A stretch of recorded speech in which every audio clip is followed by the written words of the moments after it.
고르면 손해, 알아두면 이득. 한 주간의 경제 뉴스 중에 알짜배기만 뽑아드립니다. 경제시그널 조연찬입니다. 자, 돈이 되는 이야기 나눠보는 돈놀이부터 시작을 할 텐데요. 부동산 아닌 증시로 이 새 정부의 방침 중에 하나이기도 합니다. 이제 부동산에만 몰빵할 게 아니라 이제 주식으로도 불을 쌓게 해준다는 건데, 어제 이 발표됐던 세법 개편안, 그래서 우리 주식에 그리고 나의 투자에 어떤 영향을 주고 앞으로 또 어떻게 나아가야 할지 한번 짚어보려고 시간을 마련했습니다. 디멘저 투자자문 송재경 대표 모셨습니다. 안녕하세요. 안녕하세요. 네. 자, 개편안 나오고서는 이제 이래저래 의견이 많이 나오는 것 같은데 저희가 처음에 다짜고짜 질문을 하고 들어가거든요. 주식 투자 비중 진짜 더 높여야 되는 시대가 온 건 맞나요? 맞습니다. 그건 맞아요. 네. 짧게만 이유 얘기해주고 뒤에 좀 이어갈게요. 결론적으로는 우리나라 시장이 아직도 올라갈 수 있는 소위 기초체력, 네. 여력은 가격 대비 충분히 많이 남아있다라고 생각을 하고 있고요. 네. 지금 워낙 단기간에 많은 변화가 있어갖고 네. 좀 서로 헷갈려 하고 있지만 그렇죠. 큰 방향성 네. 자체는 결국 부동산에 몰려있던 돈을 주식 쪽으로 소위 이제 물꼬를 틀겠다는 기본적인 아이디어가 바뀌어 있지는 않다고 그래요. 방법론상의 이슈이기 때문에 이건 결국 해결될 것이라서 오히려 이번에 조정이 오면은 좋은 소위 저가 매수 기회로 활용할 수도 있겠다 이렇게 생각하고 있습니다. 좀 희망적인데요. 그러면 이제 개편안 중에 이번에 투자자들 사이에서 가장 관심이 크다면 아무래도 배당 소득을 떼는 것 같아요. 잠깐 어떤 건지 짚고 좀 이어갈게요. 설명 좀 해주세요. 이게 우리 배당 소득세라는 것 아마 이제 내시는 분들 있으실 텐데 네. 통상 이게 낼 정도 되면 일단은 뭐라 그래 좀 사시는 분들입니다. 그렇죠. 조금이라도 내고 일반적이진 계시면. 않을 거예요. 네, 그렇죠? 예. 그러니까 배당 소득세라는 게 그냥 심플 생각하시면 이게 이자로 벌든 배당으로 벌든 이것이 2천만 원이 넘어가면 기존에는 넘는 것에 대해서 소위 종합과세 해갖고 돈을 많이 번 사람의 기준으로 6에서 한 45%까지 내지 않습니까? 2천만 원 미만은 비과세지만 그렇죠. 나머지에 대해서는 이제 세금을 많이 내게 하는 이제 이런 방식이었는데 이것을 이러다 보니까 대주주들, 특히 최대주주들 입장에서는 내가 굳이 세금을 거의 반 띄어가는데 그렇죠. 내가 굳이 내가 배당할 필요 있어? 따로 그냥 차라리 회사에 돈을 쌓아서 주식 양도소득세, 그건 25%니까. 차라리 나는 그냥 나중에 비싼 가격으로 주식을 팔아서 그래서 가져가는 게 낫다. 이게 이제 최대 주주의 생각일 수 있습니다. 그런데 이번에 사실은 기본 아이디어는 배당 소득을 2천만 원 넘는 것에 대해서 3억까지는 지금 얘기되는 게 20%. 그다음에 3억이 넘는 것에 대해서는 35% 적용하겠다라는 아이디어인데요. 원래 생각은 저 최고치, 최고 세율을 기존의 그 소위 양도소득세와 유사한 뭐 25%든 27.5%든 그 정도에 맞춰서 대주주들이 굳이 내가 주식을 팔아서 내가 돈을 버는 것보다 배당으로 같이 버는 것도 나쁘지 않겠네 라는 식으로 유도하려는 아이디어였는데 요게 이제 35%가 로 좀 올라가면서 그러면서 약간 시장에서는 이거 맞아? 라는 이제 생각을 하게 된 그래서 오늘 좀 변동성이 커진 그런 하루다 이렇게 봐야 될 것 같습니다. 그러니까 말씀해 주신 대로 투자자 입장에서는 세금 부담을 덜어준다고 했는데 이제 애초 25%라고 나왔다가 35%로 이제 상향 조정이 된 건데 그럼 이 35%라는 의미가 분명히 있을 거란 말이에요. 그게 어떻게 좀 해석을 하세요? 이게 이제 기본적인 것은 이제 부자 감세라는 공격이 분명히 있었습니다. 이제 이것이 이제 어느 정부냐에 따라서 왔다 갔다 하겠지만 소위 그 보수 정부냐 또는 진보 정부냐에 따라서 부자 감세라는 소위 공격에 대해서 상당히 뭐랄까 거부감, 뭐 알레르기 반응, 뭐 이제 이런 게 분명히 있을 수 있는데. 아마도 그런 것이 이제 원래는 45%에서 25%까지 낮춰주는 것에 대한 공격에 대해서 중간 정도로 머물게 하면서 점진적으로 간다. 뭐 이제 아마 그런 아이디어지 않을까. 그것이 이제 정치권의 의견이 좀 반영될 것 같고요. 그 다음에 우리 기재부 쪽 생각은 너무 이걸 급격하게 낮추면 혹시라도 안 그래도 좀 세수가 모자른데 그게 얼마나 사실은 거기서 결손이 날지 모르지만 조금이라도 좀 더 보태보겠다라는 생각, 이 둥글이 만나면서 아마도 25와 45 중간쯤이 35. 그게 뭐 특별히 정말로 정교하게 계산했겠습니까? 네. 딱 생각해봐도 네. 45, 25, 딱 35. 가운데죠. 네. 이거일 거잖아요. 그렇게 놓고 본다면 부자 감세 공격에 대한 방어 기제로 나온 것이 가장 큰 이유일 거다라고 저는 미뤄 짐작하고 네. 있습니다. 그럼 대표님 보셨을 때는 이게 이 수치가 시장에는 좀 긍정적인, 그러니까 효과적으로 반응을 보일 수 있는 수치라고 보세요? 오늘 발표되고 오늘 시장의 첫 반응은 매우 부정적이죠. 아, 그렇죠. 네, 오늘 많이 이런저런 또 이유가 있겠지만. 네. 뭐 여러 가지 다른 이유도 있습니다. 원래 네. 8월부터는 전 세계적으로 이제 사실은 그 소위 비수기에 들어갑니다. 네. 네, 그리고 변동성이 보통 8월부터 10월 말까지는 올라가는 변동성이 네. 커지는 역으로 말하면 주가가 빠질 수 네. 있는 그런 시기에 들어가기 때문에 그런 측면이 분명히 있고요. 네. 예, 그래서 우리 그 증시 미국의 증시격언에 5월에 팔아서 떠나라. 뭐 이런 얘기 있잖아요. 그게 뭐냐면 5월부터 10월 말까지의 6개월과 11월부터 4월까지의 6개월 둘을 비교해 보면 평균적으로 4월부터 11월이 훨씬 높아요. 네. 5월부터 10월이 좀 낮아요. 가장 큰 이유가 8월부터 10월 말까지 변동성이 늘 커지는 과거의 계절성이 있습니다. 네. 이건 뭐 이제 세금 내려고 판다 뭐 이런 다양한 이유가 있던데 어쨌거나 그런 그 계절성이 있었기 네. 때문에 이런 것이 미국에서 시작되면서 전 세계에 영향을 미치는 하필이면 그날 우리 직전 날 네. 세제 개편안이 나오면서 울고 싶은데 좀 뺨 때려준 격이지 않을까 싶은데 실제로 이 효과를 봤을 때 그 세금을 깎아주는 효과는 분명히 있습니다. 네. 오늘 누가 계산을 해놨던데 네. 보니까 기본적으로 5천만 원의 배당 소득이 있던 분은 네. 기존에 1,600만 원 세금 내서 900만 원으로 한 43% 줄고 네. 1억 배당 소득이 있었던 분이면 한 3,900만 원에서 1,900만 원 정도로 한 절반 이상이 줄어드는 51%. 효과는 분명히 있기는 하네요. 그런데 단계마다 다르겠지만. 예. 네. 근데 기본적인 생각은 어쨌든 애초에 세게 질러주고 소위 용두삼이라고 하잖아요. 네. 세게 지르고 뒤에서 슬쩍 빼면은 기분이 안 좋잖아요. 그러니까 차라리 처음에 좀 보수적으로 이야기하고 나중에 세게 네. 얘기해줘야지. 그걸 우리가 이제 시장에서는 서프라이즈 얘기하는데 이건 약간 샥이 돼 버린 거죠. 그래서 사실은 세제 혜택을 주면서도 욕먹는 네. 좀 뭐랄까 그러니까 정부 입장에서는 물론 아직은 이것이 바뀔 여력이 충분히 그렇죠. 있지만 9월에 국회도 통과를 해야 되는 사안이잖아요. 그런 측면에서는 좀 약간의 이렇게 실수다 저는 네. 그렇게 판단을 하고 있고요. 아마 말씀 주신 대로 이게 오히려 약간 이제 예방 주사 맞는 격이 될 수 있지 않을까. 그래서 기존에는 소위 이제 소장파 네. 또 그다음에 기존에 다선 의원분들 이렇게 굳이 나눠진다면 여당 내에서도 지금 서로 티격태격하고 있지 않습니까? 근데 채권 시장에 채권 자경단이 있으면 대한민국에는 주식 자경단이 있는 거죠. 네. 그래서 주식 자경단이 오늘 나타나서 너희 그렇게 하면 안 돼라고 일종의 경고 신호를 준 거기 때문에 앞으로 국회에 가서 상당 부분 시장이 원하는 투자자들이 원하는 방향 쪽으로 조금 더 다시 좀 수정 개정될 가능성이 더 커지지 않았나. 오늘의 오히려 하락이 네. 전화위복이 될 수도 있겠다 이렇게 생각을 하고 있습니다. 그리고 또 하나 여쭙고 싶은 게 이제 양도소득세 부과되는 대주주 기준이 50억 원에서 10억 원으로 이제 사실 강화된 건데 우리가 지금 이렇게 개편을 하려고 했던 이유가 부자 감세 생각해서 뭐 수치는 사실 높인 건데 이렇게 되면 연말에 또 다 팔아가지고 오히려 개미 투자자들이 그 피해를 보는 경우들이 좀 있었기 때문에 올린 강화를 하는 건데 이것도 근데 더 심해질 수 있는 거 아니에요? 말씀 주신 대로 이것이 그러니까 뭐랄까 이것도 이제 형평성의 이슈겠죠. 아니 그 50억씩 원래는 그러니까 그 대주주라는 것이 아까 봤지만 소위 그러니까 대주주 요건이 들어가는데 가장 큰 게 주식을 팔았을 때 양도소득세를 내냐 안 내느냐. 결국은 우리 일반적인 개미들은 양도소득세 안 냅니다. 그렇죠.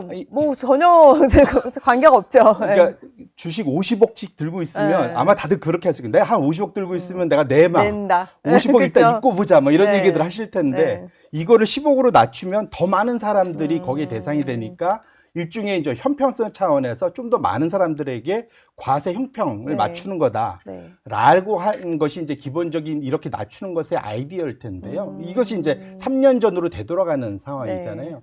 근데 뭐 그 3년 전으로 돌아가는 것 자체에 대해서 반대할 생각은 딱히 없는데 애초에 기본 방향성은 아까 우리가 배당 소득세도 원래 45에서 25까지 낮추는 것도 사실은 최대 주주의 생각과 나머지 개미들과의 그러한 이해관계를 일치시키는 게 목표였다면 이것도 사실은 마찬가지일 수 있다. 왜냐하면 배당 소득 원래 여기서 그 주식 양도세의 대상이 되는 50억, 10억은 엄밀히 말하면 그냥 우리 기준에서 보면 대주주지 네.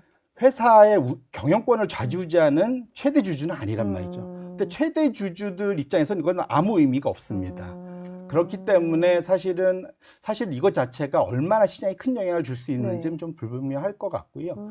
다만 여기에서 이제 소위 말하는 연말에 샀다 팔았다 하게끔 하는 거, 그건 일시적이라고 그거 무서워서 한다기보다는 큰 흐름에서는 사실은 주식으로 돈을 크게 벌게 해주겠다라는 큰 흐름에서는 부동산, 건물 이런 데 투자하지 말고 주식에 투자하라면 시장의 최대 주주 말고도 큰 손들이 있는데 큰 손들에게도 뭔가 소위 세제 혜택을 줘야 된다는 측면에서 놓고 보면 굳이 이렇게까지 할 필요가 있나. 여기서 얻는 세금이 더 거치는 효과와 시장 전체가 더 커지면서 얻을 수 있는 효과 두 개를 비교해 볼 필요가 있는데 그런 측면에서는 약간은 소탐대실일 수도 있겠다. 이렇게 볼 수 있습니다.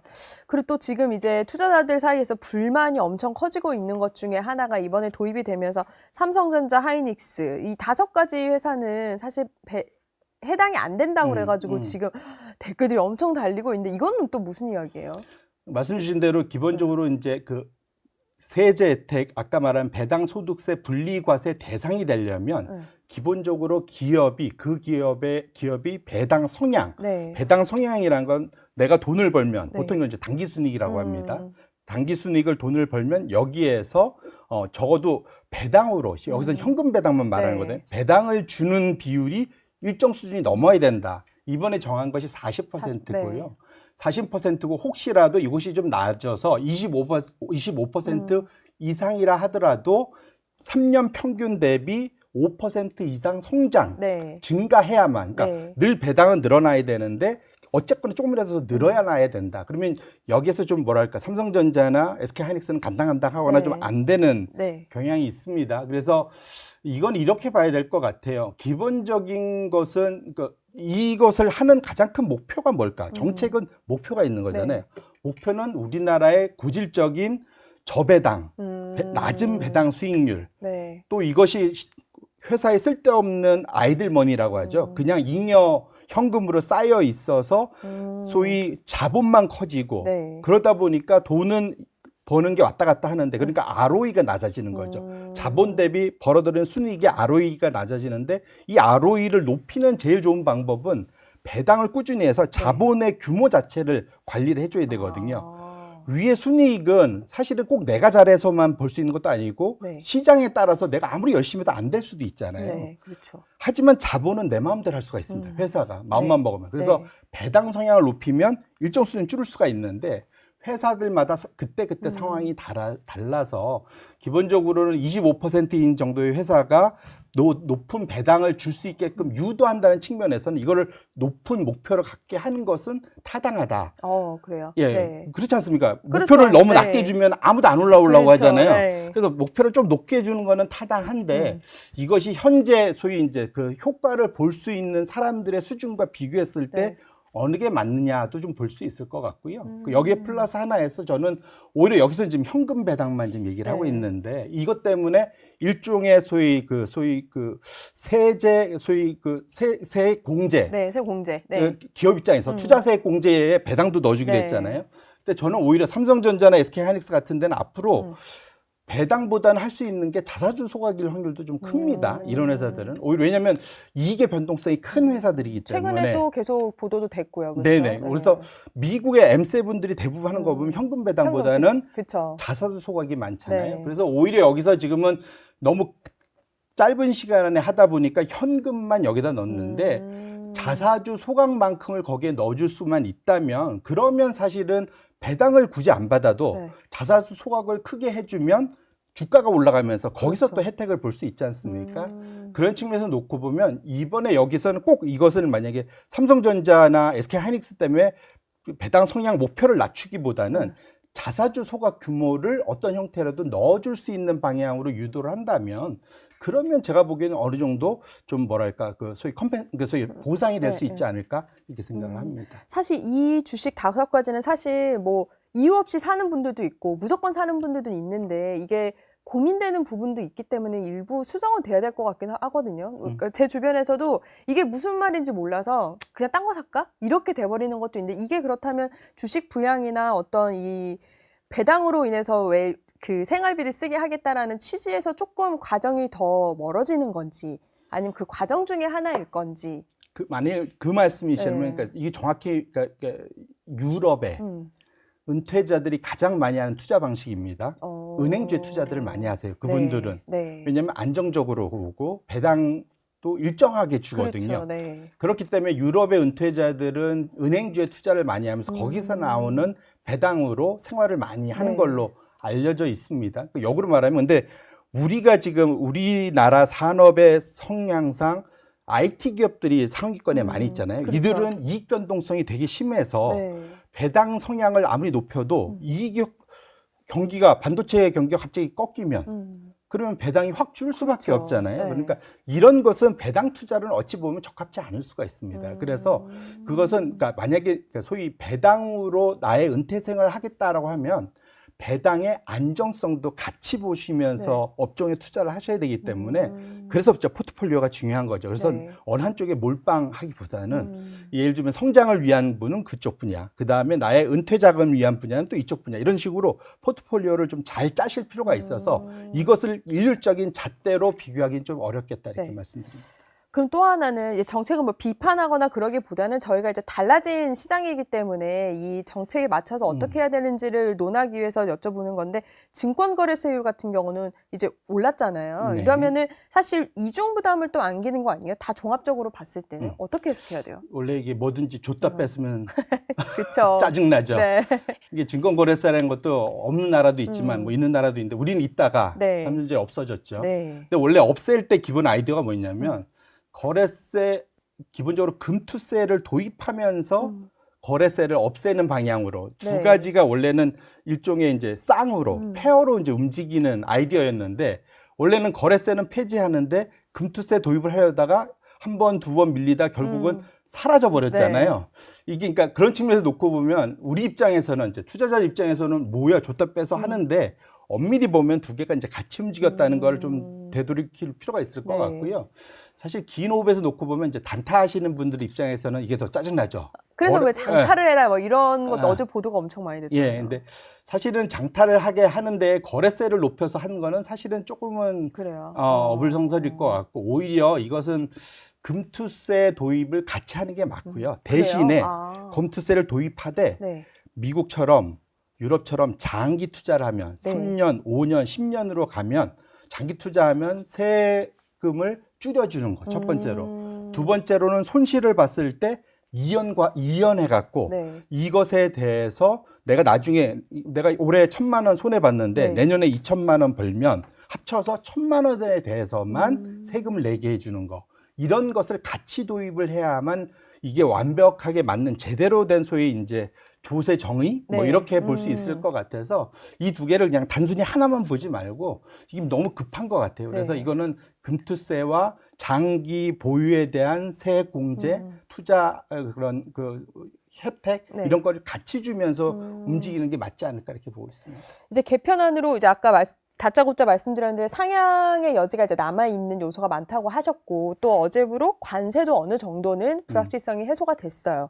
그래서 우리나라에 지금 주식시장에 펼쳐져 있던 정치 불확실성, 관세 불확실성도 이제 어느 정도 해소가 되면서 이제는 좀 시대도 달라졌지만 시장도 달라지고 또 종목이나 포트폴리오도 좀 달라져야 되지 않나라는 생각이 드는데 앞으로 하반기 좀 어떻게 내 걸 짜야 돼요? 일단은 기본적으로 우리나라 장이 이제 소위 저점 대비 고점까지 현재까지 올라온 게 20%가 넘어가면 강세장이라고 보통 표현합니다. 네. 어느 나라든. 근데 이유는 없어요. 왜 20%인지는 그냥 경험상. 네. 네. 근데 보통 강세장이 있었던 해에는 대충 상반기 주도주가 하반기에도 네. 그대로 같이 가는 경향이 그래요? 많습니다. 그래서 우리가 상반기 소위 그 주도 업종이라 하면 네. 뭐 방산, 네. 조선, 뭐 원자력 뭐 이런 쪽이었죠. 네. 근데 이쪽에서 소위 그 이익 개선이 지속되는 분야는 하반기도 좀 계속될 가능성이 있고요. 뭐 이쪽은 사실은 방산과 소위 그 조선 쪽은 네. 지금 실적이 계속 우상향하고 있잖아요. 그리고 어제 또 관세 발표가 나면서 더욱더 또 기대가 또 커졌죠. 커졌고요. 소위 이제 장기 성장성을 더 높일 수 있는 네. 또 호재가 나왔기 때문에 이런 분야, 결국은 이 개선이 지속될 수 있는 분야는 상반기에요. 하반기에도 그대로 갈 가능성이 충분히 있다. 볼 수 있을 것 같고요. 두 번째로는 지금 상반기에 또 큰 변화 중에 하나, 중국의 소비가 네. 증가할 것에 대한 기대감 때문에 사실은 또 우리 뭐 화장품 뭐 포함해서 그렇죠. 중국의 소위 그 소비재와 관련, 중국 네. 소비와 관련된 우리나라 수출, 네. 소비재 수출 기업들의 주가도 많이 갔었습니다. 네. 근데 최근 들어서 지난 주말 동안에 또 중국의 변화가 기대했던 소위 경기 부양, 이게 생각보다는 좀 세긴 안 나왔어요. 네. 그렇죠. 이제 이것도 또 하나, 그렇기 때문에 주가가 중국이 그래서 사실 밀려서 좀 끝났는데 이런 것들도 결국 중국 정부를 또 움직이는 또 한 원동력이 될 겁니다. 그래서 그렇게 놓고 보면 중국이 지금 방에서는 수출로 마냥 밀 수는 없기 때문에 네. 소비 중심으로 바뀔 수밖에 없어요, 구조적으로. 그래서 그렇게 놓고 본다면 하반기 내년으로 갈수록 중국 소비와 관련된 것도 여전히 이제 구조적으로 갈 수 있다. 마지막으로는 유럽의 인프라 투자는 지속될 수밖에 없고, 네. 국방과 인프라, 네. 원래 GDP 대비 5% 투자하기로 돼 있는데 3.5만 사실 국방비 10년간 하고 네. 1.5는 말을 쓱 바꿔갖고 사실은 인프라 투자하겠다는 네. 거잖아요. 그래서 그쵸. 각종 인프라 투자와 관련돼서 우리에게도 큰 기회가 계속 있을 것 어. 같아요. 그래서 그와 관련된 그쪽의 인프라를 투자 확대하는 데 있어서 우리가 또 기여할 수 있는 그런 것은 좀 다양하긴 네. 하겠지만 그 분야도 하반기에 새롭게 올라올 수가 있을 것 같습니다. 그래서 요런 정도로 향후 좀 구조적으로 갈 수 있는 것은 일단은 시장에서 볼 수 있을 것 같고요. 아까 우리가 봤지만 상법 개정과 배당소득세의 그러한 개선을 네. 통해서 나타날 수 있는 저 PBR 종목의 그 개선, 네. 이것은 오늘 많이 좀 소위 부러지긴 했지만 아마도 이 3개월 정도 좀 국회로 공이 넘어가서 개선되면 다시 투심은 살아날 수 있을 것 같아요. 외국인들도 거기에 사실 더 큰 기대를 걸고 그렇죠. 있거든요. 네. 이렇게 놓고 보면 사실은 그쪽 관련해서 이번에 주가가 빠진 것은 오히려 저가 매수의 기회로 충분히 활용할 수 있지 않을까 이렇게 생각을 합니다. 그러면 증시 부양책 앞으로 조금 더 어쨌든 코스피 5천을 이제 외친 상태인데 증시 부양책으로 나올 수 있는 게 더 뭐가 있어요? 옛날에는 보통 증시부양차 하면 제일 먼저 한 게 증권사 분들이 다 모여갖고 네. 사장단이 모여서 제일 먼저 얘기하는 게 증권 거래 시간 늘리는 것부터 했었습니다. 그렇죠. 근데 그건 아직은 이제 검토 중이라고만 아니, 또 이렇게 했지만 제발 안 했으면 좋겠어요. 아, 그래요? 이 좀 네. 저녁이 있는 삶이 필요하지 않습니까? 그렇죠. 뭐 그런 부분도 있죠. 네. 그리고 사람이 지금 아마 암호화폐 투자하시는 분 아시겠지만 눈이 다 뻘게 갖고 생각이 막 뒤엉킵니다. 하루 종일 그러니까 무작정 거래되면. 오픈하기에는 그런 부분도 고려는 돼야 될 것 같아요. 별로 좋지 않은 것 같아요. 제가 보기엔 그거는 사실은 너무 하기 쉬운 거, 누구나 생각할 수 있는 건 좀 안 했으면 좋겠고요. 네. 오히려 지금은 그러니까 소위 초심으로 돌아가서 왜 시장이 그렇게 환호했는지를 봐야 될 것 같고요. 네. 결국은 코리아 디스카운트 고질병의 근본 원인은 대주주와 진짜 대주주들, 그러니까 최대주주와 소액주주 간의 괴리, 네. 서로 땀만 품게 했던 거, 이것을 합치려고 하는 것이 기본적인 아이디어고 거기에서 좀 파생해서 모든 네. 게 나오고 있잖아요.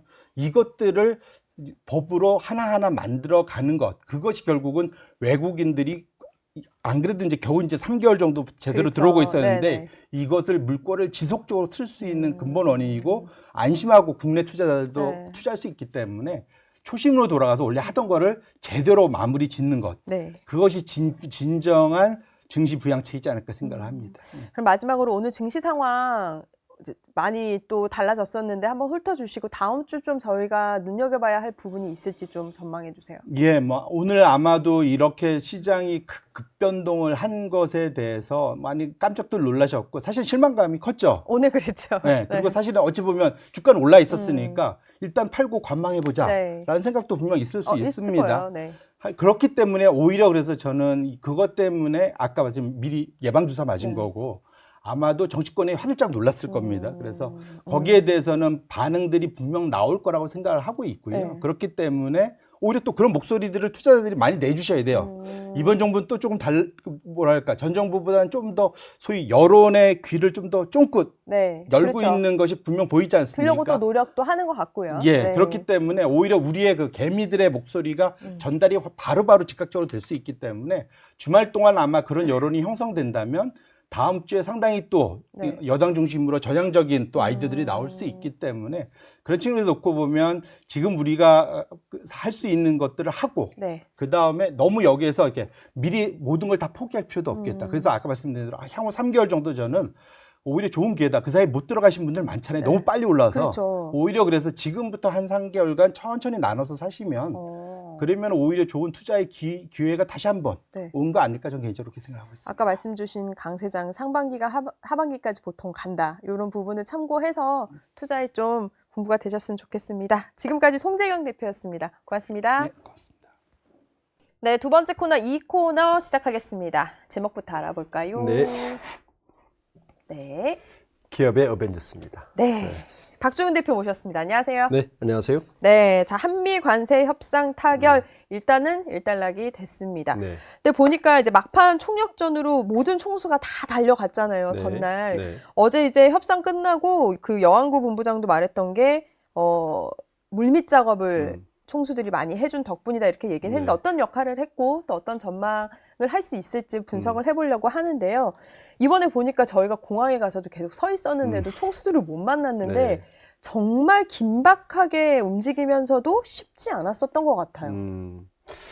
이번 우리나라 관세 협상은 사실은 우리가 일본하고 비교해도 안 되고 EU하고 비교도 안 되는 좀 다른 측면이 있습니다. 네. 그 부분을 이해하셔야 네. 이번에 우리나라 기업 총수들이 왜 역할이 컸었고 다른 나라와 달리 뭐 이런 걸 이해할 수 있는 거예요. 자, 첫 번째, 한국의 관세 협상에서 미국이 원하는 거는 일본과 유럽과는 달랐답니다. 뭐가 달랐느냐? 2020년 팬데믹 이후에 네. 바이든 정부 때부터 사실 그스로 올라가야 되는데 팬데믹이 딱 터지고 나서 미국이 아주 깨달은 게 한 가지가 있습니다. 그게 뭐냐 하면 제조업의 로케이션이 국내에 없으면 굉장히 리스크가 크구나 라는 걸 절실하게 깨달았습니다. 네. 우리가 팬데믹 때 한국이 되게 강했잖아요. 그렇죠. 대한민국이. 그 네. 이유 중에 하나가 우리는 마스크도 우리가 생산할 수 있었고 네. 바이오도 가지고 있어서 그렇죠. 뭐 백신도 다 생산할 수 있었던 거예요. 근데 사실 봉쇄가 돼도 뭐 큰 문제가 없을 우리 안에서 정도의 해결이 아예 되니까. 되는 거죠. 그렇죠. 미국은 이게 다 없어요.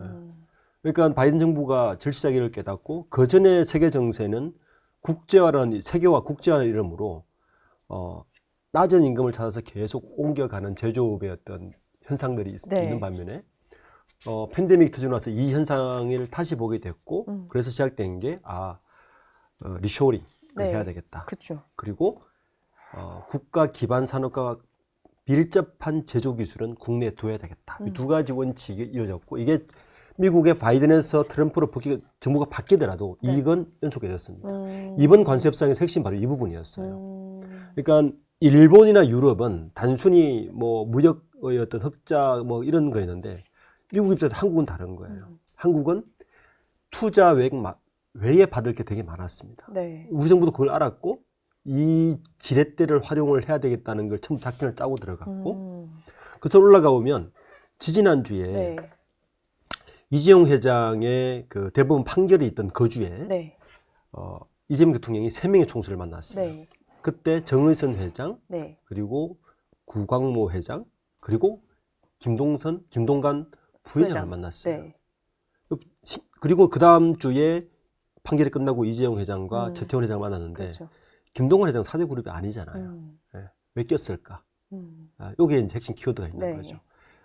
조선을 가지고 뭔가 큰 지렛대를 활용할 생각이구나라는 걸 느꼈었고, 네. 그리고 그 주에 일본이 15% 관세 협상이 끝났고, 그리고 바로 EU가 15%로 끝났을 때, 제가 뭐 다른 방송에서 이야기했지만, 일단 저는 안심한다 그랬어요. 왜냐하면, 안심한다. 15%가 마지노선이네. 그리고 중국을 먼저 할 줄 알았는데, 중국을 하지 않았어요. 그렇죠. 이런 게 있는 것 같아요. 사실은 그 이면에 미국 정치를 조금 우리가 읽어내야 되는데, 트럼프가 코너에 몰렸었죠. 네. 번스타인 스캔들. 요 스캔들이 아주 트럼프 입장에서는 고약합니다. 치명적이죠. 그렇죠. 소위 말하는 마가 세력이라고 네. 하는 트럼프의 극지지 세력이 이 스캔들이 사실이라면 등을 돌릴 판이었기 때문에 그렇죠. 트럼프의 큰 장기가 있잖아요. 뉴스로 듣는다. 네. 그래서 일본은 터뜨렸고 원래 계획은 한국과 일본을 같이 요 카드로 이유를 따내고 이 세 개의 카드로 중국을 압박하는 게 트럼프의 원래 계획이었다는 거예요. 그런데 이 번스타인 스캔들 때문에 일단 강력한 건 먼저 터뜨리니까 일본 이유를 터뜨렸고 중국을 우리보다 먼저 사실 하려고 했으면 우리가 1일 아마 발표했을 거예요. 그랬겠죠. 근데 중국이 협상을 순순히 받아들이지 않은 거죠. 중국은 이제 아직까지 자기들이 가지고 있는 카드가 있으니까. 그쵸. 그러니까 이제 우리가 그나마 유리한 국면에 따냈는데 우리에게 따낼 카드는 제가 볼 때 단 한 가지였습니다. 조선. 그리고 절실했겠죠. 네, 조선이 가장 절실했죠. 왜냐하면 이건 국가안보가 밀집해 있거든요. 그렇죠. 이미 아시겠지만 중국의 이 해군, 국방력이 미국을 앞섰다는 보고서가 CSIS 보고서가 계속 그쵸. 나오고 있는 이미 나온 상태에서 네. 트럼프는 이 부분에서 양보를 못 하거든요. 이 부분을 어떻게 지켜야 되니까 이 부분에 대한 카드만 가져오면 다른 건 웬만하면 오케이. 그러니까 직전에라도 이렇게 뛰어온 거나 마찬가지인 그러니까 거네요. 사실은 일본과 협상할 때 일본의 재계에서는 안 갔거든요. 예를 들어서 토요타 CEO나 네. 이런 별로 안 갔단 네. 말이에요. 그냥 일본 총리와 관방성에서 가가지고 그냥 했는데 우리는 이유도 그러진 않았거든요. 네. 우리나라만 유일하게 이 재계에서 굉장히 발빠르게 움직여서 우리도 알았던 거네요. 알았던 거죠. 그쵸. 결국에는 기술이다. 네. 그러니까 제조 기술을 주고 그들이 원하는 반도체, 조선, 바이오 이런 기술들을 가지고 지렛대를 삼으면 우리가 유리한 곳이 있다는 걸 알았고 이건 이제 불행 중 다행인데 네. 저는 그러니까 우리나라 되게 시끄러웠잖아요. 네. 계엄 이후에 되게 시끄러웠고 그렇죠. 총선 대선이 6월 3일에 했었는데 이것 이것 때문에 우리가 이 핑계로 관세 협상을 미뤘던 게 오히려 다행이었다. 오히려 다행이었다. 다행이었다. 그러니까 결론적으로 봐서는 지금 그렇게 된 거긴 하네요. 네. 그래서 우리나라 대기업 총수들의 역할이 다른 나라에 비해서 컸을 수밖에 없던 이유가 있었다. 그렇게 봐야 되는 거죠. 그렇다면 이제 기업의 역할을 좀 하나하나 보려고 해요. 네. 이재용 회장, 정의선 회장, 김동관 부회장 이렇게 갔는데 이제 총수별로 좀 어떤 걸 줄 수 있었고 어떤 역할을 했을 수 있었을까요? 아직 알려진 거는 사실 없어서. 우선 현대차는 이미 선물을 보따리를 안겼죠. 그렇죠. 210억 불을 네. 안겼으니까 추가적으로 할 건 없었고 네. 제가 볼 때는 그나마 현대차는 지금 계속 언론에 나오는 얘기지만 일본이 15%면 똑같은 조건이면 12.5%를 돼야 되는데 그렇죠. 이 정도 이야기. 네. 근데 제가 볼 때는 현대차는 그 정도만 해도 선방이었다. 선방이었다. 왜냐하면 지금 2분기 실적을 보면 네. 관세 때문에 손해 본 게 8,200억이라 그러잖아요. 네. 예. 그러면 그 25% 관세 때문에 손해 본 거란 말이에요. 아시겠지만 미국에서 현대차가 파는 방법은 도매 판매 방법입니다. 네. 그러니까 딜러들이 직접 판매가 아니고 도매 딜러들이 와가지고 가격을 먼저 조율을 하고 네. 그 가격에서 소비자 판매를 정하는 그 구조란 말이에요. 네. 근데 요 도매 딜러들에게 관세 20% 올려도 그 가격을 유지해줬다는 거 아닙니까? 그렇죠. 그 손해가 8,200억이라는 거거든요. 그러면 15%면 10%포인트가 빠지면 최소한 4천억은 그대로 번 거예요. 네. 예, 하반기에. 그러니까 현대차 입장에서는 현대차는 25% 가더라도 원래 가격을 유지하려고 마음먹었던 것 같아요. 이미 준비했던 게 뭐냐면은 부품 밸류 체인 자체를 네. 미국에서 가져와서 그 코스트 다운을 맞추겠다는, 그렇죠. 그래서 영업이익을 지키겠다는 전략을 세웠기 때문에 현대차는 큰 변화는 없는 것 같고 이재용 회장의 경우에는 저는 정부에게 약간 고마워해야 되는 부분이 있다. 이게 그래요? 뭐냐면 네. 이게 우리가 3,500불이잖아요. 네. 그중에 1,500불은 조선으로 가고 2,000억 불을 반도체, 바이오, 그렇죠. 2차 전지를 간다는 네. 건데 그게 기업이 직접 투자하는 게 아니잖아요. 그렇죠. 거의 펀드잖아요. 펀드식 보증 그렇잖아요. 그러니까 미국이 돈을 만들고 그 보증을 우리나라 정부에서 해주고 우리나라 기업은 그 조성된 펀드에서 빌려서 투자하는 그렇죠. 거니까 네. 어떻게 보면 간접의 간접이라서 그 위험 부담을 최소화시키는데 기업 입장에서는 사실은 그 정도 보증이면 필요한 건 투자하면 이익이죠. 네. 그럴 수 있죠. 그렇죠. 네. 그럼 거기다가 이제 보조금까지 받아낸다면. 네. 그래서 이재용 회장의 경우에는 이번에 일론 머스크와 계약했던 네. AI6 네.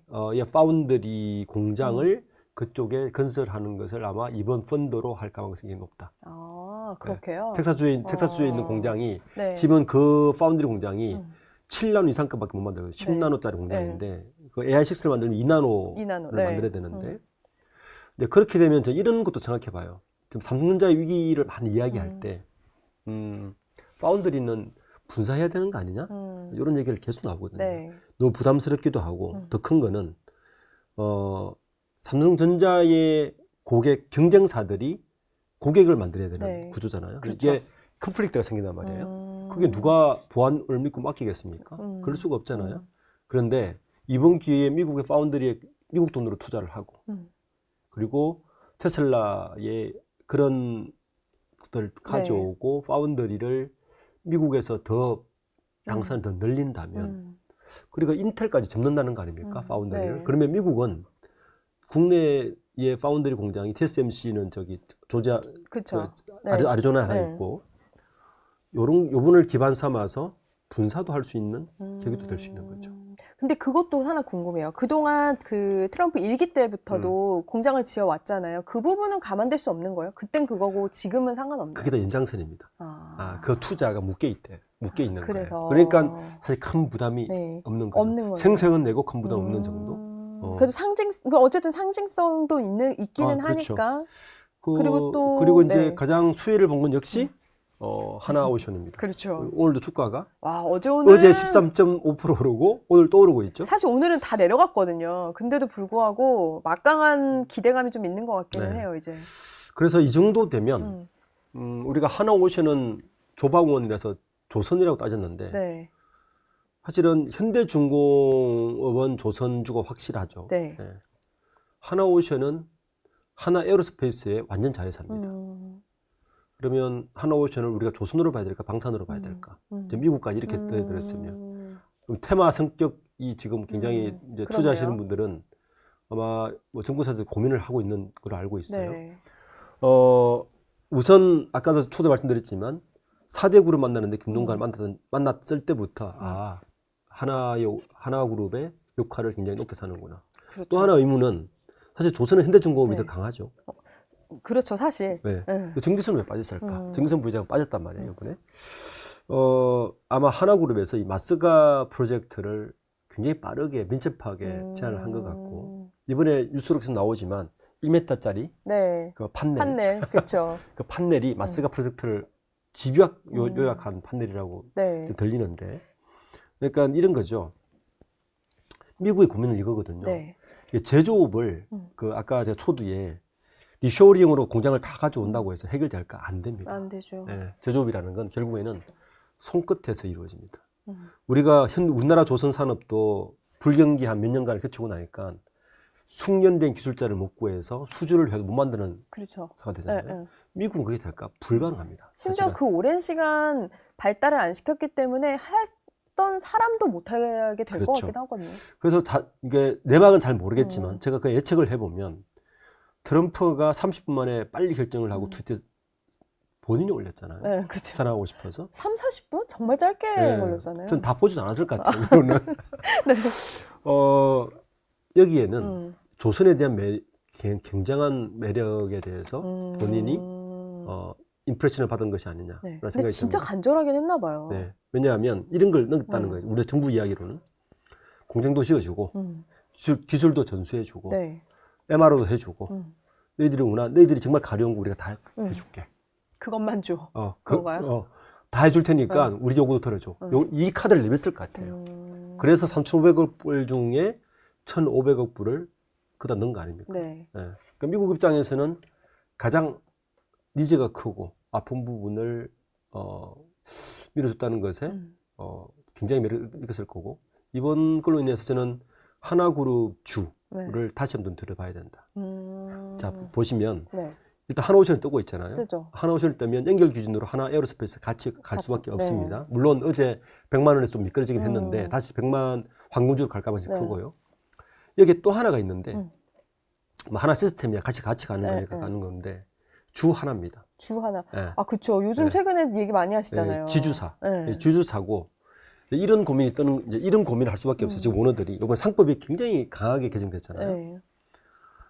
만약에 워렌 버핏이 큰 맘 먹고 한 2조 들고 오면 하나 먹습니다. 아, 그렇네요. 지금 상법이 개정됐기 네. 때문에 일단 3%를 적용되죠. 적용되죠. 거기에다가 감사위원 분리선출도 됐죠. 네. 그다음 집중투표도 되죠. 그러면 일단 감사위원 2명 넣은 다음에 계속 괴롭힐 수 있는 거죠. 자, 그러면 지금까지는 우리가 그 재벌 기업들이 핵심 계열사들은 그냥 뭐 늘 두고 놔뒀는데 이번에 상법이 개정되고 이런 주제로 가면 자사주 강제 소각이 되잖아요. 그렇죠. 그러면 경영권을 보호할 방법이 하나도 없습니다. 그러면 어떻게 해야 되느냐? 사실 경영권 방어의 가장 좋은 방법이 뭐냐 하면 주가를 높이면 됩니다. 주가를 높이는 네. 거예요. 우리가 고려아인 경영권 문제를 보듯이 네, 고려아인이 그쵸. 원래 한 80만, 90만 했다? 못 들어옵니다. 돈이 부족해서. 네. 이제 그런 게 앞으로 저는 굉장히 네. 빠르게 진행될 거라 보는데, 그러면 이제 하나그룹 좀 들어오면 에어로스페이스 크고 하나오션도 컸으면 주 하나는 그룹 내에서 높일 수밖에 없는 걸로 갈 것이다.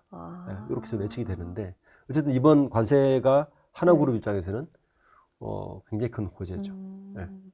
그리고 품목 중에 하나가 좀 손익계산서를 따져보자면 자동차를 계속 얘기를 하고 있는데 우리가 그 2.5%를 계속 얘기를 하잖아요. 네. 근데 이제 그게 어떻게 보면은 메리트가 없어졌다라는 말도 있지만 이제 진짜 경쟁이다. 어쨌든 똑같은 선에서 시작이 되는 거라서 정말 기술력이 필요하다 이렇게 보기도 하는데 이번 25% 자동차에는 어떻게 좀 해석을 하세요? 지금 아반떼가 미국에서 판매 가격이 22,125달러예요. 하나로 따지면 3천만 원 정도 하거든요. 비슷한 계열이 폭스바겐 제타인데 네. 제타가 22,995달러, 3.8% 쌉니다. 네. 그러면 소나타는 얼마에 팔리느냐? 소나타가 26,900불에 팔려요. 네. 근데 캠리가 28,400불, 5.3%죠. 근데 여기 2.5%가 지금 관세가 들어가잖아요. 그러면 캠리하고 가격 차이를, 그러니까 현재 5.3%에서 2%밖에 차이 안 나게 됩니다. 그렇네요. 그죠? 그건 굉장히 메리트가 없게 되죠. 현대차 입장에서는 사실 소나타가 캠리하고 비교되는 것도 뭐 지금 와서 비교를 할 수 있지만, 이렇게 보면 현대차는 지금까지는 가격을 안 올리고 고수했잖아요. 그렇죠. 안 올리고 그러면 앞으로 올릴 수가 없습니다. 올릴 수가 쉽지 없어요. 않죠. 올릴 네, 수가 쉽지 없어요. 없죠. 그러면 현대차의 영업이익을 사수하기는 쉽지 않다. 그럼 어떻게 해야 작년에 돼요? 영업이익을 사수하기 쉽지 않다. 그러면 현대차는 미국 내 생산 기지를 넣을 수가 없습니다. 근데 그것도 막 뚝딱뚝딱 되는 것도 되는 사실 게 아니죠. 아니잖아요. 예. 210억불을 보고 투자를 한 이유도 이 상황이 계속 가면 미국의 이 변수 때문에 결국에는 미국 내 생산량을 늘려야 되는데, 현재 미국 내 판매되는 현대차가 작년에 171만 대, 네. 그 중에 약 70만 대가 지금 미국 내 생산이 가능하고 올해까지는 한 90만 대 생산 가능하고, 그러면 나머지는 다 국내에서 가야 되잖아요. 네. 국내에서 생산해서 가는 자동차들이 대부분 고가 자동차입니다. 뭐 예를 들어 제네시스라든지 제네시스. 네. 그다음에 그 SUV 카든지. 네. 문제는 뭐냐면 현대차의 가장 영업이익이 많이 나는 이 모델 라인이 바로 네. 제네시스와 SUV 카입니다. 예. 그러니까 이 차의 가격을 올릴 수도 없을 뿐만 아니라 오히려 2.5%를 우리가 감내하려면 약간 내려야 되는 거 아니냐, 이런 고민에 빠질 수 있죠. 내리는 것도 쉽지 않지만 지금 어쨌든 기술력이라고 하지만 그럼 그런 뭘 방법이 앞두고 이렇게 써야겠죠. 현대차가 영업이익이 낮아진 이유는 아까 현대차의 판매 방식을 이야기했잖아요. 딜러에게 도매 사고 넘기거든요. 네. 그러니까 딜러에게 주는 가격을 낮게 책정해서 딜러 네가 더 먹어라. 마케팅을 더 쓰고. 지금 이렇게 아마 하고 있는 걸로 알고 있어요, 현대차가. 그러면 어쨌든 현대차 입장에서는 영업이익은 2분기 영업이익 선에서 더 이상 오르기 쉽지 않다. 오르기 쉽지 않다. 네. 그러니까 사실 우상향을 바라기는 쉽지 않은 상황인 거는 맞는 거네요. 그래서 그렇죠? 어쨌든 그것 때문에 지금 주가가 계속 현대차는 반영되고 있고, 네. 큰 메리트가 없는 거죠. 토요타보다 현대차가 훨씬 더 많이 그렇죠. 내려갔더라고요. 일본 관세 협상 끝나자마자 토요타가 12.8% 주가 올랐거든요. 그러니까요. 혼다가 18% 올랐고, 그러니까 일본은 그만큼 절실했던 것이고, 현대차는 기대의 선만큼 안 됐기 때문에 주가가 안 오르는 것 같습니다. 그 다음에 이제 반도체 2주 후에 결정을 하겠다고 했어요. 반도체 의학 정도가 남았는데, 어제 정부 발표는 불리하지 않을 거다. 타국에 비해서라고 했는데 그 불리하지 않다라는 게 뭐 수치도 있겠지만 어떤 부분도 있을 수 있는 거예요? 반도체하고 의약품 좀 분리해서 봐야 될 것 같은데, 근데 반도체는 아까 조선을 이야기했던 것과 똑같은 구조를 가지고 있다. 미국에는 절실하다. 그렇죠. 미국에서는 우리나라의 그 어쨌든 엔비디아에 들어가는 HBM부터 시작해서 반도체는 뭐 자기 나라에 없으니까. 이 반도체는 사실 이재용 회장 입장에서는 좀 당당할 수 있는 부분 아니에요? 그렇죠. 이건 우리가 지렛대로 쓸 수 있는 거죠. 그래서 이제 근데 이재용 회장이나 삼성 입장에서는 반도체를 다 퍼주는 것보다 TSMC는 7나노 이하는 안 보냈단 말이에요. 7나노 이하는 아예 보내질 않았어요. 그러니까 아리조나 공장에 있는 게 7나노 이상급만 보냈거든요. 범용만 보냈단 말이에요. 그리고 국가 보안상 대만의 자기 나라 타이완에만 3나노 이하 그렇죠. 공정을 놔둬서 이제 어떤 안보상으로 지키는 건데. 근데 그건 또 똑똑한 방법인 것 같네요. 그렇죠. 근데 우리 입장에서는 저는 이게 기회이지 않나는 생각입니다. 그러니까 어차피 파운드리는 뒤쳐져 있는 것이고 지금 계속 마켓 쉐어가 지금 10% 더 떨어졌잖아요. 중국도 따라오는 추세에 지금은 삼성은 생적사의 문제인 것 같아요.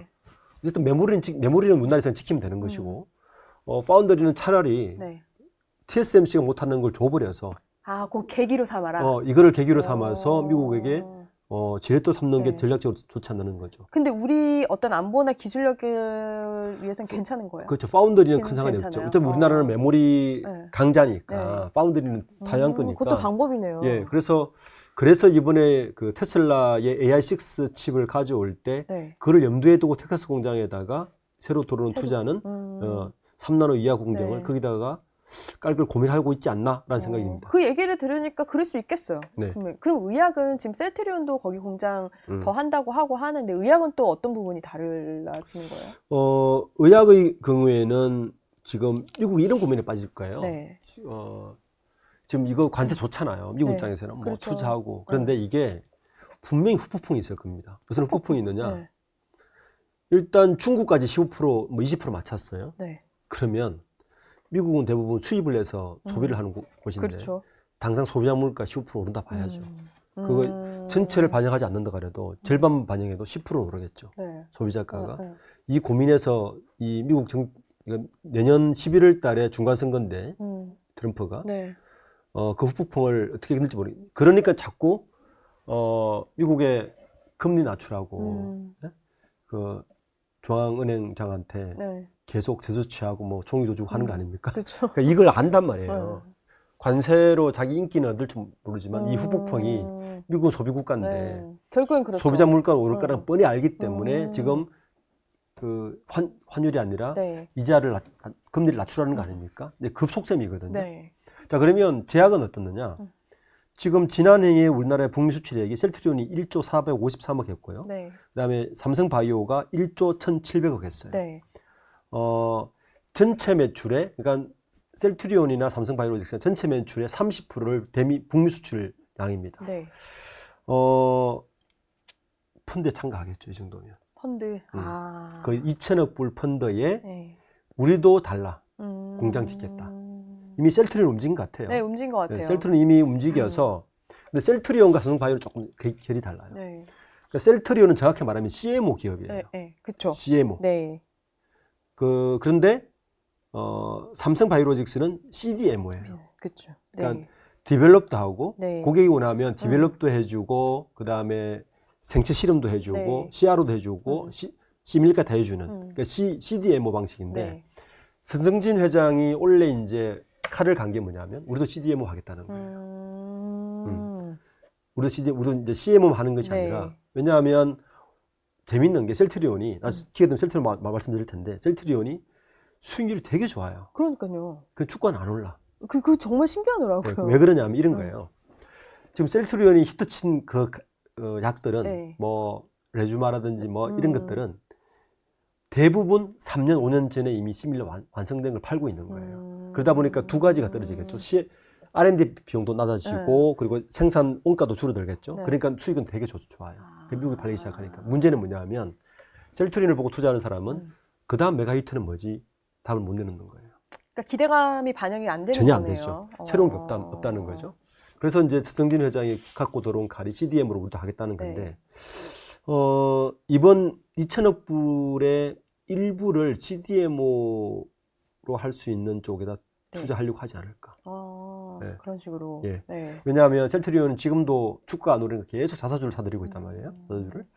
그러니까 투자원 확보가 이번 기회가 좋은 기회죠. 그리고 이것도 새 카드처럼 보이기도 할 그렇죠. 거고요. 그렇죠. 네, 그러면 뭐 주가에도 반영이 될 것이고 미국의 어떤 영향도 좀 감내할 것이고 여러 가지를 이제 수가 있겠죠. 네. 그런 식으로 좀 이번 이체국을 활용하지 않을까 생각합니다. 이게 총수들이 고민이 많을 것 같긴 해요. 이번 결과로 현대차랑 조선업도 당장 주가가 또 차이가 나고 심지어 삼성도 요즘 최근에 많이 오르고 있는데 이제 어쨌든 결론은 났지만 디테일이 남아 있거든요. 네. 사실 이 디테일에서 항상 길어지는 거잖아요. 보조금 문제도 있을 테고 이제는 앞으로 뭐 2천억도 어떻게 쓰냐도 아직은 불분명한 것 같거든요. 이 각 기업별로 그리고 각 품목별로 그러니까 총수의 역할이 이제 중요할 것 같은데 어떤 부분들이 이제 조금 더 보완이 돼서 딱 합의가 끝나야 될까요? 우선 저는 한 가지 반가운 건 불확실성 중에 한두 개는 지금 해소가 됐다. 이게 사실은 굉장히 반가운 겁니다. 네, 관세의 이 불확실성 때문에 이게 꽤 오래 갔잖아요. 어려웠죠. 거의 한 7, 8개월 간 거 아닙니까? 네.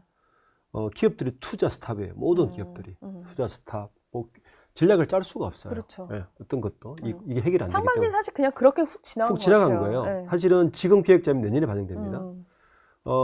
그러면 이제 두 가지를 저는 좀 주목해서 보고 있습니다. 네. 첫 번째는 이제 불확실성이 사라지니까 내년도 투자 계획을 막 잡을 거란 말이에요. 그렇죠. 투자 계획을 잡을 때 미국 쪽에 뭐 공장 건설뿐만 아니라 이 불확실성을 해소된 것에 대해서 새로운 신성장 동력 산업에 대해서 총수들이 어떤 역할을 할까? 그 총수들이 또 중요한 역할은 뭐냐면 총수들의 역할은 사실은 M&A뿐만 아니라 다른 그룹이나 기업들과 어떻게 해서 시너지를 낼 수 있는 조인을 요즘은 그렇죠. 오픈 이노베이션 기준으로 가야 된단 네. 말이에요.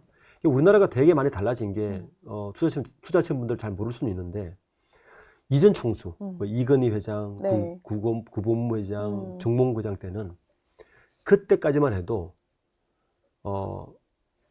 불과 불의 관계였어요. 그룹과 그룹 간의 관계. 그렇죠. 절대 협업도 안 하고 네. 간섭도 하지 않고 약간 완전히 불가 불의 관계였어요. 그리고 뭐 그쪽 사업을 뛰어들면 운수가 되고 그렇죠. 뭐 그런 거였는데 지금 3, 4세에 들어오면서 가장 많이 바뀐 게 오픈 이노베이션 하고 있잖아요. 그렇죠. 수소, 네. 그다음에 2차 전지, 네. 그다음에 뭐 반도체도 반도체도 그렇죠. AI도 네. 그렇고요. 그럼 지금 총수의 역할은 누가 오픈 이노베이션을 잘하느냐가 저는 향후 게임의 향방을 굉장히 바꿀 것이다. 그럼 요 세 명 오늘 이제 이 주제 세 명의 성향을 보셨을 때 사업 스타일을 보셨을 때 어떨 것 같으세요? 저는 현대차가 오픈 이노베이션 제일 적극적인 것 같아요. 어떤 정은선 면에서요? 회장이. 왜냐하면 이전에 수소 인명계도 정은선 회장이 나섰고요. 그쵸. 네, 그리고 2차 전지에도 일종의 가교 역할을 합니다. 최태원 회장도 만나서 뭐 협업하자. 그렇죠. 그다음에 이재용 회장도 만나서 협업하자. 자동차 전장 뭐 LG하고도 뭘 하자. 그러니까 자동차라는 게 이전과 달리 2차 전지, IT 전기전자, 반도체 다 협업되는 거잖아요. 네. 하기가 제일 좋은 거죠. 그렇죠. 네. 그리고 이제 SK그룹 최태원 회장은 대한상위 회장 맡고 있으니까 네. 아마 정부에서 그런 좀 가교 역할을 하라고 또 넛지를 하겠죠. 네. 네. 하고 있기도 네. 하고요. 그러니까 네. 지금은 이번 우리가 간세 협상을 보면 이전 세대의 총수들과는 확연히 달라졌다. 서로 협업하고 네. 필요한 것은 뭐 빨리 오픈 이노베이션 하고 이런 사실 것 일기 때와도 좀 다른 것 같기는 해요. 많이 다르죠. 그렇죠? 네, 그런 것들이 우리는 뭐 시간 지나서 넘어갈 수는 있지만 제가 볼 때는 저는 이제 그 이전 분들도 계속 봐왔으니까 굉장히 많이 달라요. 격세지감이다. 그래요. 그럼 김동완 부회장도 좀 뭐 덜 하지만 정일선 회장보다는 충분히 그런 활동을 하고 있다 하고 봐야죠. 있다. 약간 조용하지만 좀 강한 스타일인 면이 있는 것 같긴 한데 느낌상. 그렇죠. 우선 하나오션 저는 가장 의아했던 게 우리나라 조선기술은 그래도 현대중공업이라 봐야죠. 네. 역사나 뭐 전통을 봐요. 그런데 하나오션이 주도적인 역할을 했어요. 네. 사실은 대우조선해양 인수한 지 3년밖에 안 됐습니다. 그러니까요. 네. 의아하죠. 모 기술을 알아서. 근데 그런데도 불구하고 주인공처럼 조선 1500불에 주도적 역할을 했다는 것은 김동관 부회장의 역량이라 봐야죠. 아, 그의 스킬로 볼 수 그렇죠. 있겠네요. 네, 그렇게 봐야 되는 거죠. 그리고 마지막으로 이재용 회장은 어쨌든 뭐 오래전부터 해오고 있지만 미국에 투자도 해오고 있지만 이 사람의 또 상징성은 분명히 있을 것 같긴 해요. 이 총수를 대표하는 어떤 대장 같은 역할, 뭐 진짜 대장은 최태원 회장이지만 그런 면에서도 역할을 이렇게 있어주는 게 필요한 것 같기는 한데 어떻게 보세요? 삼성그룹에 대한 상징성은 여전하죠. 네. 뭐 국내나 뭐 글로벌하게 이재용 회장은 저는 오픈 이노베이션 관점에서 그러니까 다른 그룹과의 관계에서는 조금 소극적이지 않았나 지금까지. 성향의 물론 차이도 있는 것 같아요. 사브리스크라는 게 있었기 네. 때문이기도 하지만 네. 본인의 생양상 그러면서 조금 소극적이지 않았나는 생각이 듭니다. 지금부터 이제 사브리스크 해소됐고 네. 또 삼성의 뭐 앞으로 갈 길들이 멀지 않습니까? 뭐 반도체 위기부터 시작해서 여러 가지 해체 나가야 되는데 그런 것들을 좀 그런 관점에서 후보에서 나가면 좀 우리가 생각하지도 않은 길들을 찾을 수 있지 않을까? 어떻게 보면 대놓고 좀 만나고 대놓고 좀 이 의견을 말하는 것도 필요할 것 같기는 해요. 이제 이 그렇죠. 시대가. 네, 그렇죠. 그렇습니다. 그러니까 저는 이번에 반도체의 어떤 돌파구도 네. 아까 제가 말씀드린 대로 TSMC와 역발상적인 전략을 펴서 우리 이 나눠줄게. 네. 생산해 줄게. 대신 줘. 음. 오다를 줘. 그러면 너희 나라 안에서 우리 얼마든지 만들어줄게라고 전략적인 좀 판단을 한다면 뭐 어쨌든 삼성전자 입장에서 새로운 돌파구 되지 않을까? 그런 어떤 전략적인 판단들을 총수를 해줘야 될 때가 되지 않았나 생각입니다. 네, 오랫동안 끓여왔던 관세 협상 이제 타결이 되면서 오늘 이 총수들 저희는 이제 기업 어벤져스로 지어봤는데 이들의 역할을 한번 분석을 해봤습니다. 지금까지 리더스 인덱스 박주근 대표와 함께하셨습니다. 고맙습니다. 네, 감사합니다.